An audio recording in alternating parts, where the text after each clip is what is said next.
Hi, my name is Courtney Terry, and this is Arts Alive, sponsored by the Arts Alliance of Yamhill County and sponsored and produced by Meadow Lake Studios.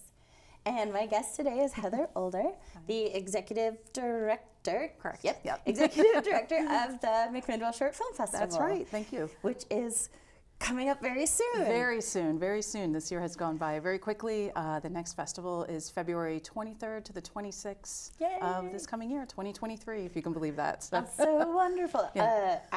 The first time I attended the film festival was actually in 2020. Okay. The extended one that was all online, and even in that format, I was just blown away at just how good, like the diversity of the films and how good they are. And I am not an expert, but I feel like our film festival is just one of the best local festivals out there. The McMinnville Short Film Festival, there's great word of mouth among the filmmaker community. A lot of emerging new storytellers nationwide are submitting to our festival, and a lot of the films, especially this year, we have a very strong submission of films that no doubt will go on to be Academy Award nominated films in the short film category. And so it's very exciting. The film festival has just grown by leaps and bounds. This is our 12th year. Yay. And the quality and the diversity of the films coming in is really extraordinary. So it's exciting. Mm-hmm. And your background is in film as well? Yes, I have a background in filmmaking, and actually my first experience with the McMinnville Short Film Festival was as a filmmaker. My film premiered here, and I had such an incredible it was a great film festival to premiere at, and it really set the bar very high. That's wonderful. and I know among even the filmmakers, it's a very common statement, and even as you take your film nationally and visit all the festivals, there's always a special spot among the filmmakers with McMinnville and with Dan and Nancy Morrow, who founded the film festival. It's a very unique experience to be here in McMinnville. Yes. We have our opening ceremony at the Laurel Ridge Winery. Our filmmaker networking mixers are on 3rd Street, so it really builds in the community and creates a unique destination filmmaker experience. So, yeah. Yes, and we talk a lot on this show just about the importance of community in arts and film, and just the importance, especially when it comes for new and emerging filmmakers. And I know we have film programs at the local high school, and just having an event like that. Just so here and accessible. Just showcases them. Yes, it gets the whole community involved.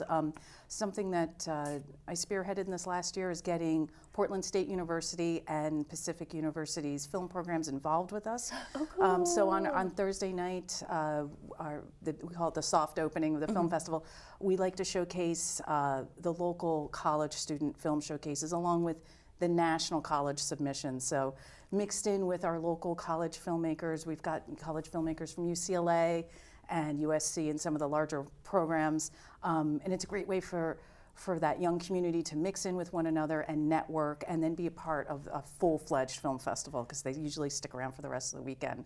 So, and that pulls in from all George Fox, Linfield, all the rest of the schools around in the area. So, that's so cool. Yeah. And that's such an amazing opportunity for them as well. Sure. And so the film festival, how many films have been submitted? Submitted and then the selection, right? We usually narrow it down to showcasing about 100 films across all of our categories. The submission rate is usually 5 times or 6 times that amount, so it's a lot of films to go through. But a new category we have this year to even broaden our scope is a new LGBTQ category. So we've gotten a lot of really great diverse films in that category this year to represent that community. And also we've launched a new award this year for Outstanding Female Filmmaker. So that's an exciting award, especially with underrepresented women in film. Yeah. So I know we have the Support of Women in Film in Portland. Everyone's really excited that we've launched this award. And amongst all of our other very wide, our Native American category, environmental, horror, science fiction. One note, I did look at some of the submissions, and it's very interesting that in the horror category in particular, there's the female directors are actually outpacing the male directors in that category, which is unusual. It's a very interesting trend that you're kind of starting to see even with major features. But yeah, you start to see it in the film festivals, and it's sort of an indicator of somehow how the industry is moving. Rad. So yeah. As a female, yes, I mean, we gotta yes, we gotta promote awesome. it. I know. And oh, that's so fantastic. And I know I remember with the Native American category, you collaborate with the Confederated Tribes of Grand Ronde. That's correct, yes. That's just so neat. So that's exciting to have, and then we have an award in that honor. So it is really great to represent that local community and have them involved in the film festival, and put that out to an audience that may not have access to those types of films, which is one of the really nice things for the community and the audience to see is where would you ever see these very unique, very independent films anywhere, you know? So, yeah, it's exciting. Yeah. That's how I felt when I have participated. Nice. It's even better in person. I know. It's even better in person. I can only imagine. Yeah. And so you'll have it at the movie theater? So that's some exciting news. Where is it? We are having it at the Cineplex, the McMinnville Cineplex, but we are actually relocating into the Mac Theater when that's done with its new reverberation. So that is our future home, which is going to be announced this year. So that's an exciting thing. So the film festival will move to 3rd Street when that theater is done being renovated. So that part is very exciting, and that'll make more of a community feel with more of a festival vibe, because we have 70 or 80 or sometimes 100 filmmakers from all over the country and the world collected onto 3rd Street to move around. So it'll have that sort of that vibe, very similar to Breckenridge or some of the Aspen Film Fest, things like that. That sort of downtown vibe, where a lot of high tourism and exploring everything that McMinnville has to offer for these filmmakers. So it'll be fun. Yeah.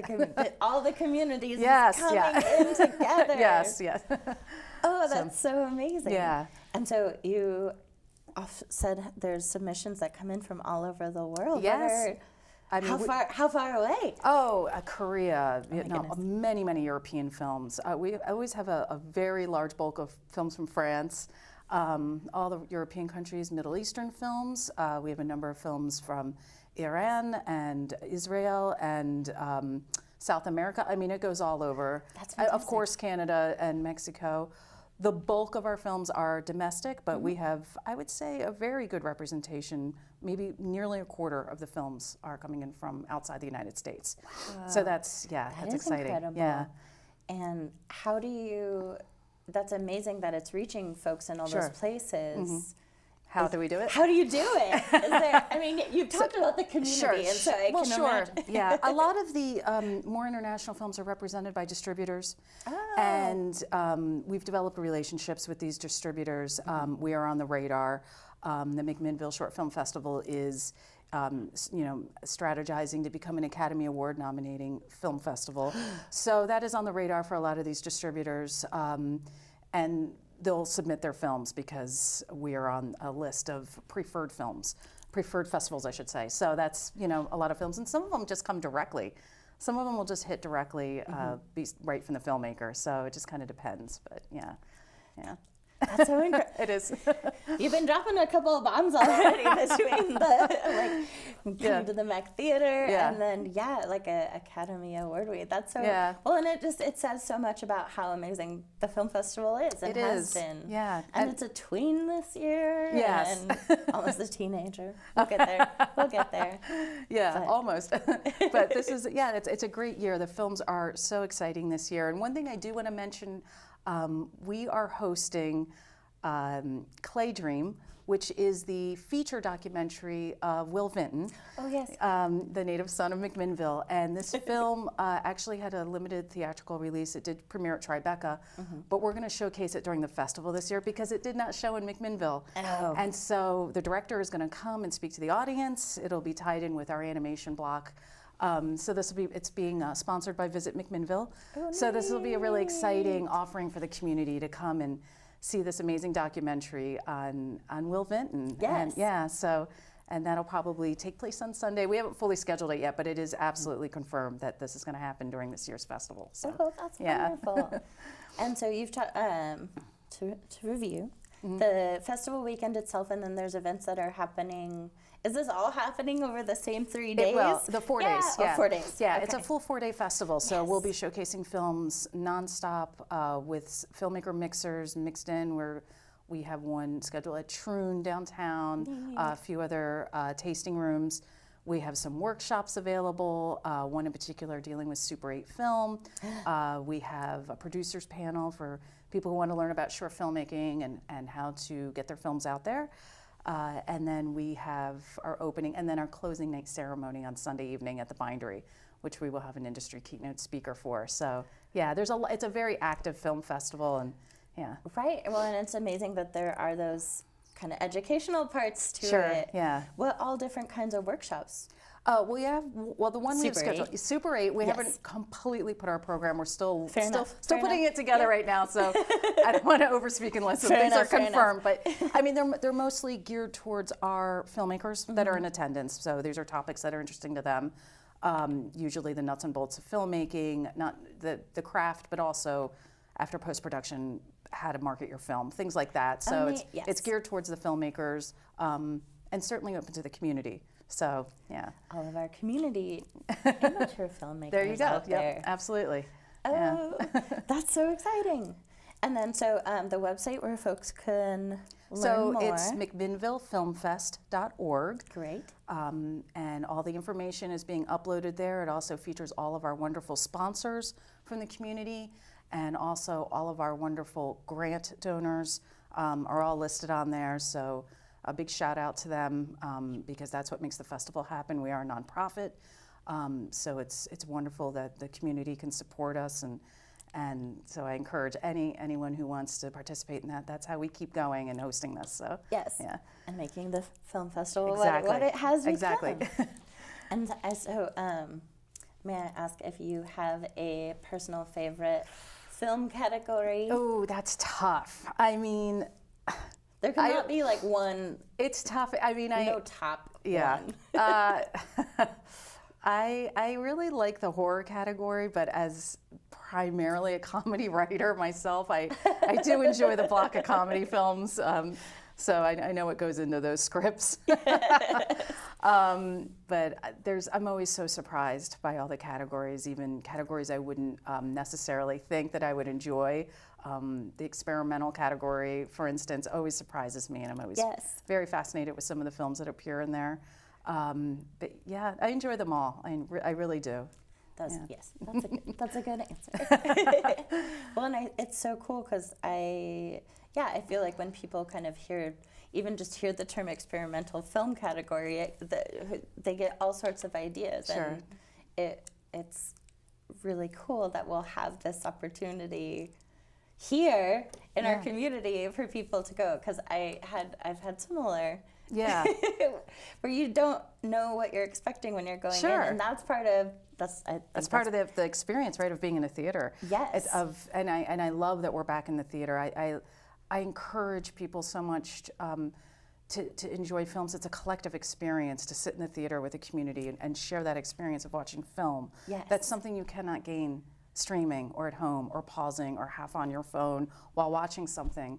The collective arts experience of going to the theater and watching film and hearing the audience reaction as an audience member, I think is so important and really irreplaceable. And so I think it's wonderful that we're going back into the cinema, and I love that people want to come into the cinema and watch film, especially film that they really can't stream or access, and see some extremely talented and very thought-provoking films, that can really expand your mind, not just an experimental, but our documentary film category, is very amazing. It deals with local docs as well as national documentaries, and very engaging. And one of the things that's always made the McMinnville Short Film Festival really great is after the block, the people standing around in the lobby and talking about these films with people that they may not even know, or with the filmmakers who are present.